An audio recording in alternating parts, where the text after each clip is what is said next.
በጌታ በኢየሱስ ክርስቶስ ሁላችንም ሰላም እላችኋለሁ። ዛሬ የመጣሁት አንድ ሐሳብን ለማካፈል ነው። በተለይም ስለ መጽሐፍ ቅዱስ የሚነሱ ጥያቄዎችን እነዛን ጥያቄዎች ለመመለስ ሳይሆን መጽሐፍ ቅዱስ ውስጥ ያለውን ሐሳብ ለመናገር ነው። ሰው መጽሐፍ ቅዱስ ላይ ያለውን ሐሳብ ወይም እግዚአብሔር በመጽሐፍ ቅዱስ የገለጠበትን ሐሳብ ግልጽ የሆነለት አይመስለኝም። እግዚአብሔር በመጽሐፍ ቅዱስ ባይጻፍም ሳይጻፍ ብዙ ዘመን እግዚአብሔር ለዘላለም የሚኖር አምላክ ነው። እግዚአብሔር ፍጥረታት ሁሉ ሊታወቅበት የሚችል አምላክ ነው። እግዚአብሔር በፍጥረቱ ውስጥ ሁሉ የሚታይ አምላክ ነው። ነገር ግን የሰው ልጅ ዕውቀትን የሰጠ እግዚአብሔር፣ ፊደልን የሰጠ እግዚአብሔር፣ መጽሐፍን የሰጠ እግዚአብሔር ከትውልድ መካከል ያለውን ሰው እንዲያውቅ ለትምህርት ለተግሣጽ እንዲሆን ተብሎ እንደተጻፈ ጳውሎስ ለጢሞቴዎስ እንደጻፈለት እንመለከታለን። ነገር ግን እኔ አሁን ዛሬ ልናገር የፈለኩት መጽሐፍ ቅዱስ ለሰው ልጅ ያለው ጥቅም ምንድነው ነው። መጽሐፍ ቅዱስ ለሰው ልጅ ያለው ጥቅም ምንድነው? ከሃይማኖት መመሪያ ባለፈ ወይንም አሁን ባለው የተለያየ ሃይማኖታዊ ተቋም ውስጥ ሁሉም የየራሱን ሐሳብና የየራሱን ነገር ከማስገባቱ በፊት የመጽሐፍ ቅዱስ ዓላማ ሊናገር የፈለገው ምንድነው ነው። እኔ እንደኔ ሐሳብ መጽሐፍ ቅዱስ ሊነግረን የፈለገው አራት ዋና ዋና ሐሳቦች አሉት። ዋና ዋና ሐሳቦች አራት አሉት። ከዛ ውጭ ያለው የነዚህን አራት ሐሳቦች ማስፈጸሚያ ነው። የመጀመሪያው ነገር በምድር ላይ ብዙ ፍልስፍናዎች ነበሩ። መጽሐፍ ሲጻፍ ድረስ እስካሁን ዘመን ድረስ ሰው ጥያቄ አለው። ፍጥረት ከየት መጣ ይላል። ብዙ ፈላስፎች ተነስተዋል። አንዳንዱ ከአዝጋሚ ለውጥ መጣ ይላል፣ አንዳንዱ ከውሃ ውስጥ መጣ ይላል፣ አንዳንዱ ከትልቅ ፍንጥርጣሪ ከሰማይ ከወረደ ተፈጠረ ይላል። ይሄ ሁሉ የተለያየ ግምታዊ ሐሳብን ሰው ሰጥቷል። ነገር ግን ይህንን ሐሳብ ሁሉ ለመመለስ ይህን ሁሉ ሐሳብ ለማጠቃለልና የሰውን አእምሮ ለማሳረፍ መጽሐፍ ቅዱስ የተጻፈ እንደሆነ ይገባኛል። ስለዚህ ፍጥረታት በሙሉ ስርዓት ያለው ፈጣሪ ያለው መሆኑ ይታወቃል። ስርዓት አካሄዱ በስርዓት መሄዱ እግዚአብሔር በስርዓት ውስጥ እግዚአብሔር በፍጥረት ውስጥ ስለሚታይ ሮሜ ምዕራፍ 1 ቁጥር 18 እግዚአብሔር ከፍጥረቱ ውስጥ ግልጥ ሆኖ ይታያል ይላል። በብዙ መንገድ ላይ እግዚአብሔር በፍጥረቱ ውስጥ ግልጥ ሆኖ ይታያል። ይሄ ግልጥ የሆነው እግዚአብሔር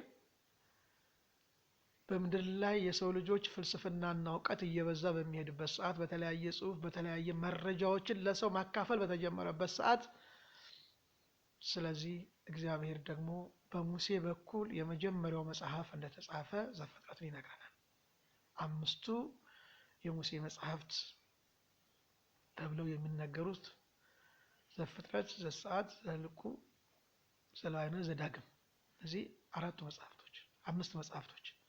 ስለዚህ በእነዚህ በአምስቱ መጽሐፍቶች ውስጥ እግዚአብሔር ሊነግረን የፈለገው አለ። በተለይም በዘፍጥረት ላይ ያለውን ሐሳብ ስንመለከት የሰው ልጅ ጥያቄ ይመልሳል። የመጀመሪያው ፍጥረት ከየት መጣ የሚለውን እግዚአብሔር ከየት መጣ የሚል አይመልስልንም። የሰው ጥያቄ እግዚአብሔር ከየት መጣ የሚል ሳይሆን ይሄ ፍጥረት ከየት መጣ ነው። እግዚአብሔር የት አለ፣ እግዚአብሔር የት ነው የሚለው ጥያቄ ሳይሆን ፍጥረት ከየት መጣ የሚለውን በተለያየ ፈላስፋዎች በአዝጋሚ ለውጥ ነው፣ በውሃ ውስጥ ነው፣ ትላልቅ ፍንዳታዎች ፈንድተው ነው፣ የተለያየ ሐሳብ በፍልስፍናው ዓለም ውስጥ በተለየ በየጊዜውና በየሰዓቱ ያ ሐሳብ አለ። ነገር ግን ይህን ሐሳብ ለመቋጨት እግዚአብሔር ሐሳቡን አመጣና እግዚአብሔር ነው ሰማይና ምድርን የፈጠረው፣ በውስጡም ያለውን የፈጠረው እግዚአብሔር ነው ይላል። ስለዚህ ፈጣሪ እግዚአብሔር ነው፣ ሰማይና ምድርን የፈጠረ እግዚአብሔር ነው፣ በውስጡ ያለውንም የፈጠረ እግዚአብሔር ነው። ሁሉም ፈጣሪ እንዳለው ያሳያል። ሁሉም በስርዓት እንደሚሄድ ያሳያል። እስከዛሬ ድረስ በፍጥረቱ ውስጥ እግዚአብሔር ግልጽ ሆኖ በስራው ይታያል። አንደኛው መልስ ይሄ ነው። ስለዚህ ሰው ፍጥረት ከየት መጣ ብሎ ለመመራመር ጊዜና ሰዓት ማባከኑ ከንቱ ነው ማለት ነው ስለማያገኘው። ሁለተኛው የሰው ልጅ ነው። እኔ ማን ነኝ፣ ሰው ማን ነው የሚለው ጥያቄ ነው ብዙ ጊዜ የሚነሳው። ሰው ከዝንጀሮ አልመጣም፣ ሰው ከጦጣ አልመጣም፣ ሰው ከሆነ አካል አልመጣም። ሰው ሆኖ ነው የተፈጠረው። ፍጥረቱ እስካሁን ድረስ የሚመሰክረው ይሄንን ነው። እሱም ዘፍጥረት ምዕራፍ 1 ቁጥር 26 ጀምሮ እግዚአብሔር በመልኩና በምሳሌው እንደፈጠረና ፍጥረታትን በሙሉ እንዲገዛ ገዢ አድርጎ እንዳስቀመጠው ይታወቃል፣ ይነግረናል። ስለዚህ ሰው አንተ ዝንጀሮ አይደለም፣ ከዝንጀሮ አልመጣህም፣ በአዝጋሚ ለውጥ አልመጣህም፣ ጭራ አልነበረህም፣ አንተን የፈጠረ በመልኩና በምሳሌው እግዚአብሔር ነው። አለቀ። መልሱ ይሄ ነው። ይህንን ሰው እግዚአብሔር ከፈጠረ ካበጃጀ በኋላ እግዚአብሔር አሁን ያለውን ዓለም አሁን የምንኖርበትን ዓለም ደግሞ ለማሳየት ጥያቄና መልስ አለው። እግዚአብሔር የፈጠረውን ሰው በኤደን ገነት ካስቀመጠ በኋላ እንዲከባከብ እንዲጠብቃት ካስቀመጠው በኋላ እግዚአብሔር በሱና በእግዚአብሔር መካከል አንድ ነገር አስቀምጧል። አንድ ነገር የሚታወቅ ነገር አለ። ሰው ፍጹም የሆነ መንፈሳዊ የሆነ ዕውቀቱ ራሱን ማወቅ የማይችልበት ወይንም በመንፈሳዊ አካል ውስጥ ሆኖ የተፈጠረ እንደሆነ እንመለከታለን። አዳምና ሔዋን በገነት ሲኖሩ የነበራቸው ሕይወት አንዱ አንዱን የማያፍርበት የማይተፋፈርበት ዕውቀት የሌለበት ነው። ነገር ግን እግዚአብሔር አንድ ነገር ተናግሯል። ፍጥረታትን ግዙ ብሏል፣ ብዙ ተባዙ ብሏል። ይሄ ቃል ለማምጣት እግዚአብሔር አዳም በገነት መካከል ካለው ዛፍ ሁሉ ትበላለህ፣ ነገር ግን ዕውቀት የሚሰጠውን ክፉና ደጉን የሚያሳውቀውን ዛፍ እሱ እንዳትበላ፣ እሱ በበላ ቀን ሞትን ትሞታለህ ይላል እግዚአብሔር። እግዚአብሔር አዳም ለምን እንደሚሞት ያውቃል፣ በፍቃዱም እንደሚሞት ያውቃል።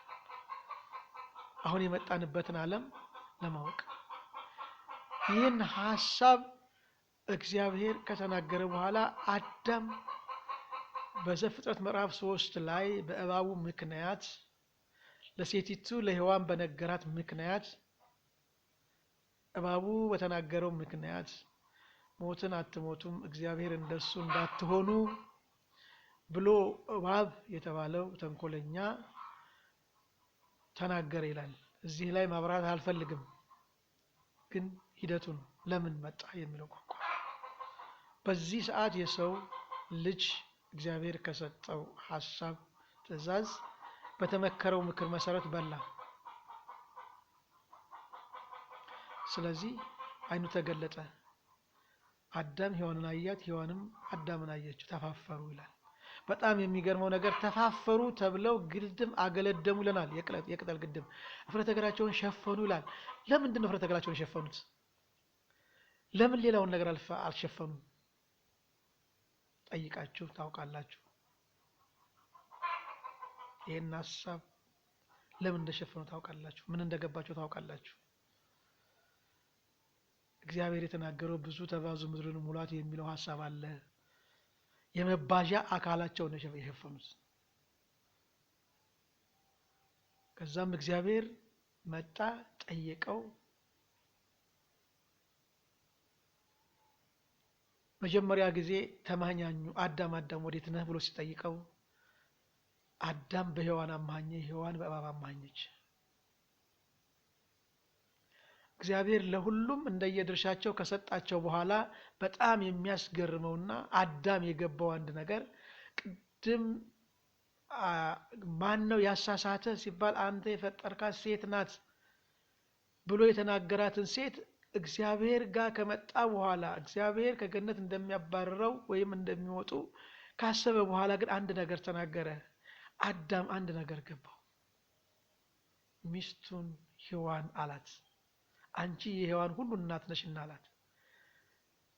የእግዚአብሔር ሐሳብ ገባው። በማባዣ አካል ውስጥ ብዙ ተባዙ ምድርን ሙላት የሚለው ሐሳብ ሲገባው ሔዋንን ከመጥላት ወይንም እልፍ በይ ከማለት ይልቅ አንቺ ሔዋን የፍጥረት ሁሉ እናት ነሽ የሚለውን ተስፋ ይዞ ወደፊት ብዙ ሕዝብ እንደሚበዛ እግዚአብሔር ከኤደን ገነት አስወጥቶ የእንስሳት ቆዳ አልብሶ አስወጣቸው ይላል። ስለዚህ ሰው መንፈሳዊ አካሉ ሲሞት ውስጡ ያለው መንፈሳዊ አካል ሲሞት ወይም ከእግዚአብሔር ሲለይ ስጋዊ ማንነቱና ዕውቀቱ ተገለጠ። ስለዚህ እግዚአብሔር ብዙ ተባዙ ምድርን ሙላት ያለው ቃል ሊፈጸም ዘንድ በምድር ላይ ያለው መግዛት በምድር ላይ ያለውን ሐሳብ ሁሉ ጠቅሎ የሚይዝ ስልጣንን እና መባዛትን ይዞ ሄደ። እግዚአብሔር በጣም የሚገርመው ቃል እንዲላል አዳም እንደኛ እንዳንዱ ሆነ ይላል። አዳም ገዢ ነው። በምድር ላይ ለመግዛት የተፈጠረ ነው። ፍጥረታትን ሁሉ የሚገዙለት ነው። ይህ ደግሞ የምናየው ነው። ፍጥረታትን ሁሉ የምናስተዳድር በምድር ላይ ያለውን ፍጥረት ሁሉ ለማስተዳደር ስልጣን የተሰጠን እንድንንከባከብ የተሰጠን ፍጥሮች መሆኑን አሁን ተግባራችን ህይወታችን ይለያል። ስለዚህ የምናጠፋው ፍጥረታትን እኛ ነን፣ የምንንከባከበውም እኛ ነን፣ የምንገዛውም እኛ ነን፣ የምንባዛውም እኛ ነን። ይሄ ቃል ሶስቱንም ሐሳብ እኔ ማን ነኝ አሁን እንዴት ሆንኩ የሚለው ጥያቄ ከእግዚአብሔር ጋር እንዴት እንደተለየን ያሳይና እግዚአብሔር ያለ ተስፋ ቃል ስለማይሸኝ በሴቲቱና በእባቡ መካከል ራስህን ይቀጠቅጣል አንተም ሰኮናውን ትነክሳለህ የተባለው ቃል ይፈጸም ዘንድ እግዚአብሔር መንፈሳዊ ሞትን ለመመለስ በገላትያ ምዕራፍ 4:4 ላይ ከሴት የተወለደው ከሕግ በታች የተወለደው ኢየሱስ ክርስቶስ ስለኛ ኃጢአትና በደል ይሆን ዘንድ መንፈሳዊ ህይወታችን በሞት ስጋዊ ህይወታችን እንዲነቃ እንደሆነ ሁሉ እንደዚሁ መንፈሳዊ አካላችን ህይወት እንዲዘራና መንፈሳዊ ስጋዊ አካላችን እንዲሞት በመሞት ሥርዓት ውስጥ ወደ እግዚአብሔር መንግስት እንድንመለስ ጌታችን ኢየሱስ ክርስቶስ ስለኛ ኃጢአትና በደል ሞተ። በሞት የገባው በሞት ነው የሚመለሰው። በሞት ገብቶብናል፣ በሞት ነው የሚመለሰው። አዳም መባዛት መግዛትን ለማምጣት መንፈሳዊ ህይወቱን በመግደል ዓለማዊ ህይወቱ በመንቃት ለዘላለም ምድርን በመሙላት በመግዛት እየኖረ ነገር ግን የሞተው ከእግዚአብሔር የተለየበት ማንነቱ መንፈሳዊ ህይወቱ ስለነበር ይህን ደግሞ በሞት ነው የሚመለሰው። ስለዚህ ጌታ ኢየሱስ ክርስቶስ የሞተው በሞት ያጣነውን በሞት ለመመለስ ነው። ኢየሱስ ኃጢአታችንን ሁሉ ተሸክሞ ስለኛ በደል ቆሰለ ተብሎ በኢሳይያስ ላይ እንደተጻፈ እንዲሁ ኢየሱስ ስለኛ በደል ሞተና ኃጢአታችንን ሁሉ አስወግዶ የሱ ልጆች እንሆን ዘንድ በአብ ቀኝ እንድንቀመጥ በትንሣኤው ትንሣኤን ሰጠን፣ የዘላለም ህይወትን ሰጠን። ስለዚህ አሁን እኛ አሮጌው ማንነታችንን ገለን አዳማዊ የሆነው ማንነታችንን ገለን በምድር ላይ ያለው ህይወታችንን ስጋችንን ስጋዊ ምኞታችንን ገለን መንፈሳዊ ህይወት ተነስተናል። ከክርስቶስ ጋር ህይወት ሰጥቶናል። በክርስቶስ ህይወትን አግኝተናል። በክርስቶስ በህይወት እንድንኖር በሞቱ በኩል ሁላችን ጸድቀናል። ኃጢአታችን ተወግዷል፣ በደላችን ተወግዷል። ስለዚህ መጽሐፍ ቅዱስ የሚነግረን ይሄንን ነው። አራተኛውን መጨረሻው ሁላችን አንድ ቀን በጌታ ፊት ለዘላለም እንኖራለን። እኔ እሄዳለሁ በአባቴም ስፍራን አዘጋጅላችኋለሁ መጥቼም ደግሞ እኔ ባለሁበት ትኖራላችሁ ብሎ ተስፋ ሰጥቶናል።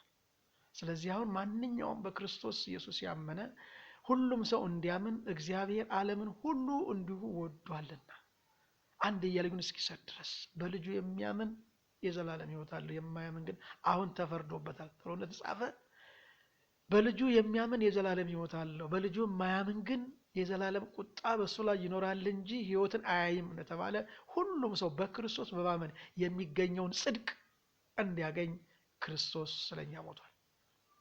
ስለዚህ መጽሐፍ ቅዱስ የሚነግረን ሐሳብ ይሄን ነው። በውስጡ ያለው ይህንን ማስፈጸሚያ ነው። ዛሬ ያንዳንዱ በመንሄድበት ሰዓት የሰው ልጅ እንዴት እና ለምን እንደሚኖር እግዚአብሔር ያስተማረበት መንገድ ነው። እግዚአብሔር ይላል ዕብራውያን 1 ለአባቶቻችን በተለያየ መንገድና ጎዳና ተናገረ፣ በመጨረሻው ግን በልጁ በኢየሱስ ክርስቶስ ተናገረናል። በመጨረሻው ንግግር እግዚአብሔር በብዙ መንገድ በብዙ ጎዳና በብዙ ተናግሯል። የተናገረበት መንገድ ብዙ ነው። አሁን ግን የመጨረሻው ንግግር ልጁ ኢየሱስ ክርስቶስ ነው። በሞታችን ያጣነውን ህይወት በሞታችን መልሶልናል። አሜን። ስለዚህ ወንድሜ እህቴ አንድ ነገር ልነግራችሁ ፈልጋለሁ። ዛሬ ከዚህ ሞት ካጣኑ ህይወት በሞት የመለሰልን ኢየሱስ ክርስቶስን ተቀበላችሁ የዘላለም ህይወት አገኙ። ጌታ ይባርካችሁ። ሻሎም